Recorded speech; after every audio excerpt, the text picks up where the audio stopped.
Yo, what are you doing here? Hey bro, we gotta unbox Oh for shit! archive room. Oh nice. Shige-san's archive. Come, let me help you. Yeah. Oh my god. You should have taken the lift, bro. This is ChooEe from Streething and Mark, Sabotage. welcome to the second episode of Archive Room, where we tell untold stories behind closed doors of collaboration and archive pieces. And this time we're so lucky we got this crazy pile of what do you call this, like friends and family samples. Yeah, and some of the more iconic sneakers from our good friend Shigeyuki Kunii from Mita Sneakers. Yes. If you do not know who is Shige, I call him Shige, Mark calls him Kunii. Yeah. Shige is actually the creative director of this legendary sneaker store in Tokyo, Mita Sneakers. So if you have been to Mita Sneakers, it's in Ueno, and it's not a big store, you know, it's a legendary store that keep it organic and still in Ueno, still very raw and organic, but this guy is a legend. When you talk about you have what sneaker collaboration of 20 pairs, you are a legend. Yeah. He has how many pairs, Mark? He has 400 over collaborations in his entire career. Yes. We do not have enough space. No way, man. Look at this table. This is like the tip of the iceberg, like you said just now. Look at that. Look at that. So we have heavy hitters. Yeah. You know, we have samples. We have culture changing pieces. Yes. We have pieces that retro. Yep. Yeah. Yep. So we have pieces that probably it was untold. That is exactly what Archive Room is all about, you know, like untold stories. So if we're gonna like unbox his collection, right, it probably take us like 30 episodes to do it. So today we're gonna like talk a little bit about some of the, like Mark was saying, heavy hitters. Heavy okay. hitters, We're gonna start with one of the most iconic, I think, for me. Okay, then maybe we can go into like something else that really touch you know, and inspire you. Yes. So this is probably what people think of when they talk about Mita Sneakers, you know. The Air Force One, some of them call it Air Force One Ueno, some of them call it Air Force One Mita Sneakers. You know, the real name for it is Uncle Chishin. So Uncle Chishin in Japanese means, you know, I was telling you, how do you say it in English?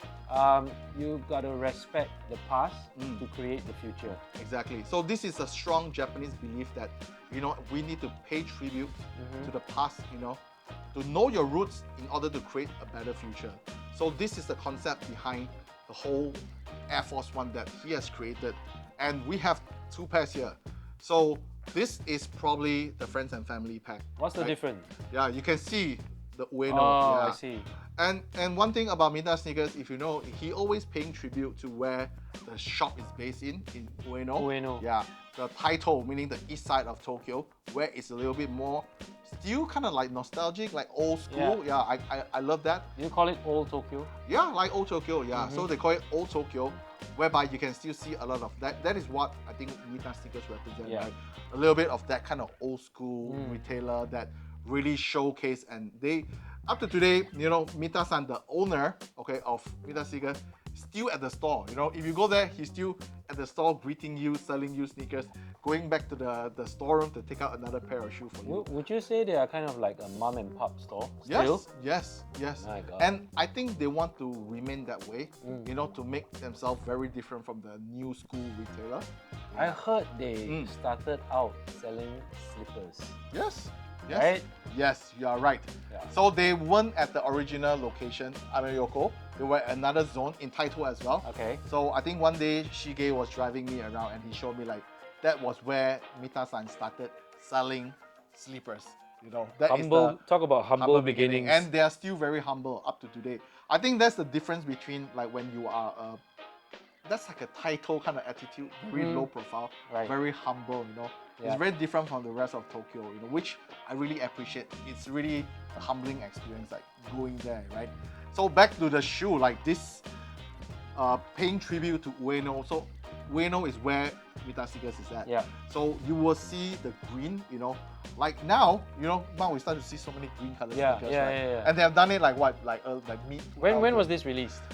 I don't remember exactly which. I think it's the mid 2000. And this is a retro? Yes, this is a retro. This is late. This is 2017, maybe 2017. 2017. Yeah, 2017. So it's funny that, you know, this is actually the Air Force One that they made. okay, friends and family, the actual pair, okay, Release version. Release, I believe this is a sample too, so we see some of the material that dry fit inside. It's really funny, you know, like a Nike dry fit t-shirt. And this, if I'm not wrong, this is actually one of the last few co.jp projects. So when they released this Dunk in 2017, this was maybe I wouldn't say maybe not the last, maybe one of the last few co.jp project, you know. So again, paying tribute back to what Shige has designed, you know, from a takedown, from like Air Force One to a Dunk, you know. Yeah. And another pair, you can see the COJP is inside, COJP. Another pair that released was this, was that pair that I loaned it to you to be through your school, the all over. Yeah, all over. Yeah, correct. So that two pairs was probably the last of COJP Dunk that they released. And again, you know, it's like, if you don't know, now you know. Yeah, untold stories. And what else? Like, what else? What else? How about you, Mark? Like, you pick something that, like, you know, what you were telling me about MX95. Yeah, you know? so I totally forgot that one of the first shoes that got me into collecting sneakers, meaning I approached a stranger in school to sell me his pair of MX95s. And that was the first time I ever like approached someone, a stranger, to buy a pair of shoes off his feet. And he actually sold it to me. How much? $150. It was the MX95 boom, I think in 97. Yep. So in 97, MX95s are no longer in stores. So the world went crazy. Japan went crazy. Yep. It was in every magazine, and they probably held like 80% of the world's stock. And I wanted a pair too. Yeah. And the release version had a white tongue, and this version is a black tongue. Yeah. If you watch episode 1, you know, we talk about black toe. Yeah. This is black tongue. It's the black You know, it's tongue. crazy. You know, like It's kind of like a minor tweak, you know, like the Chicago's having the black toe, and this is kind of like the same, like, you know, you tweak it 20% to create something new. Yes. So this one is iconic. Yeah. I love how Shige always approach design like paying tribute. Yes. You know, he will always maintain some part of the aesthetic of the design, but he do like what you said, like a minor tweak to make it like wow, like, you know, Respect the past. yes, Create the future. Chishin. And you can see there's actually the Ueno inside. A lot of tribute, you know, of like Ueno, where he's based. Interesting story about Ueno, okay, is Ueno is actually where a lot of people, you know, started bringing sneakers. You know, I remember like sneakers back from America to resell. Oh wow. So I heard during the weekends back in maybe late 80s or 90s when sneakers started to boom, you know, there were a lot of American soldiers too. So they would actually carry their backpacks and stuff, and they do a trade, you know. So that's where actually a lot of them actually go to Ameyoko, you know, where Ueno, I mean, America is in Ueno, right? Yeah. So where the Ueno, that's where a lot of people actually buy and trade the sneakers. That's the origin of like people bringing, especially Nike. Like we talk about 80s, you know, Nike shoe, right? So they brought, the soldiers actually brought them, and then they have like a mini flea market. Can you imagine? Oh like man, we need a time machine to go back to Ueno and like experience that whole movement. Yeah. And this is, funny enough, this is the original, you know, Panda Dunk. You know, like now the Panda Dunk is so popular. But this Panda Dunk with the fur, so cute, right? Yeah. Again, paying tribute to Ueno once again. You know, and why Panda? Because Panda is probably the biggest attraction in Ueno Zoo. So millions of visitors actually travel all the way to Ueno Zoo just to check out the Panda. Oh wow. Yeah. I didn't know that. So again, I think that's what Shige-san was like really thinking about, like what can they do? You know, like, I think this is, and the fur is like really pony hair all over, looks beautiful. Yeah. And like what else? Yes, Puma. You know, Puma. This is probably in 2007 as well. Puma Clyde. You know, you've seen Mark did a collaboration with Puma, and this is also like a very early, like mid 2000 Puma Clyde, and they were using $1,000 bill. You know, if you look at it, it's all $1,000. Really funny. I also noticed that in Japan, the collaborations, they always have a slightly different shape from, you know, the world releases. And I believe this is like an old shape, old silhouette. If I'm not wrong, I'm not sure, but like you can see like the toes are like very sloped down, they're very flat. So I believe this is like a vintage silhouette. The always original go. silhouette. Yeah, always go. And then this I have to talk about. I mean, Okay. a lot of people do not know, like Ooh. 580. We talk about 580 with Mark in episode 1. Yeah. If you have not watched it, check it out. Yep. This is one of the first few colorway that 580.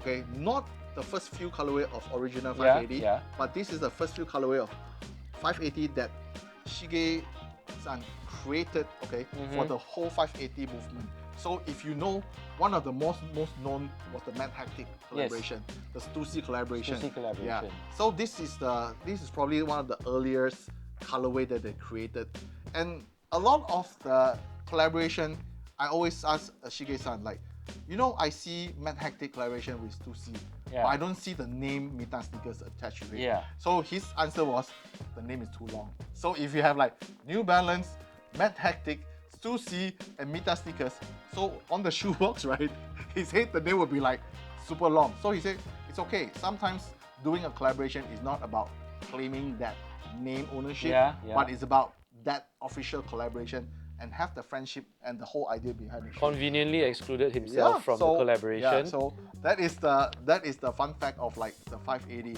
And he has done so many Nike collab without having the name attached to it. Yeah. So people are like, wow, really, like that kind of shoe. Like what about this pair? This one, Ueno, same thing. Like a lot of, I mean, if you talk to people outside of Asia or even outside of Japan, like they remember the Ueno Air Force One. Yeah. But they do not know Mita Sneakers was attached to it, let alone Shige-san's name, So again, these are a very good example that you see. And these shoes are probably worth 1,000. So like 2,000. this is a one piece. This is not a one piece. Yes, this is the original, and the one piece. So we have two versions. Oh, yes. Which one is the release version? I think this is a release version. Okay. Yeah. And they are worth thousands, I think, if not more now. Yeah, for collectors.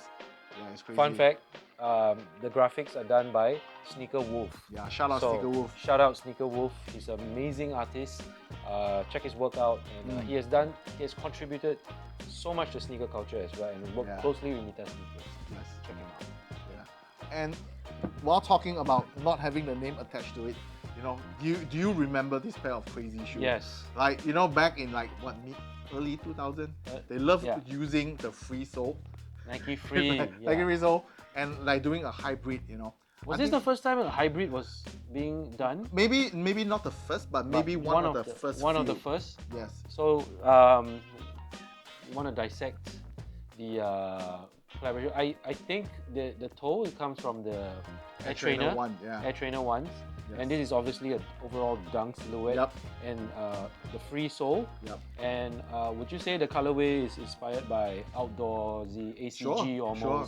And you have the cement print, which is also quite crazy, Oh yeah. And then you have the Python. And then you have the ostrich, which obviously come from Uncle Shishin. So you can see that kind of attributes, from how he was from thinking. His past collaborations and stuff. Yes. So I think this pair has no Mita Sneakers name attached to it. I could be wrong, but like this is some of the work that he has done, that people might forget, or there are so many that we can't think of it. And I think last but not least, oh my god, like who would think, Mark, could you imagine one day, I mean you might, do like a high-end luxury brand sneakers, man. So here we have a pair of shoes, Mita Sneakers, done with Givenchy. And do you know about this shoe? I mean, I do not know the backstory. I remember the day when he got the collaboration, and we met up for dinner. I was so happy I was in Japan and Tokyo. So he said, Choo-san, we have this thing coming up, and the brand is Givenchy. Yeah. And then at first I thought I heard it wrongly. Yeah. I thought, is that another brand? I didn't hear properly, right? It's actually Givenchy. I'm like, wow. It's a big thing, but talk about your point of view, right, as a designer and a collaborator, right? Yes. How big is it to work with like a brand like Givenchy? Like you work with IWC, right? Like how people share with people, how difficult is it to work with like a higher end brand? So we talked about how casual it is, not to downplay anything with Mita Sneakers, because we already know each other by reputation, and then we came together and collaborated on 2 projects together. So it was sneakers, and like maybe casual is not the best word, but the selection process from a luxury brand is intense, you know. So for them to be to select Mita Sneakers to do a collaboration, they must have like some sort of high level of respect for what they have done for sneaker culture, and they want in, you know. So this is freaking impressive. Yeah. Yeah. It's like doing, I mean, like, you know, street want to be Lux, Lux want to be street. Yeah. And now we are in the world of street, Lux, Lux, street, Yeah. you know. Yeah. So this wraps up the episode for this mega unboxing. I mean, Yeah. we removed the box. And thank you, shout out for Shige-san again from Mita Sneakers, you know, check out his Instagram. And if you want to see any other content from Archive Room, you know, leave a comment, you know. Hit me up, hit ChooEe up, hit Mark up, you know, let us know what you want to see. We might just take this program to somewhere else, somewhere overseas, right? We got plans coming up, you know. Yeah. We cannot share right now, but really, you know, I can't wait to, like, you know, take this show to another country and show you what other collectors or collaborators have in the Archive Room. Stay tuned.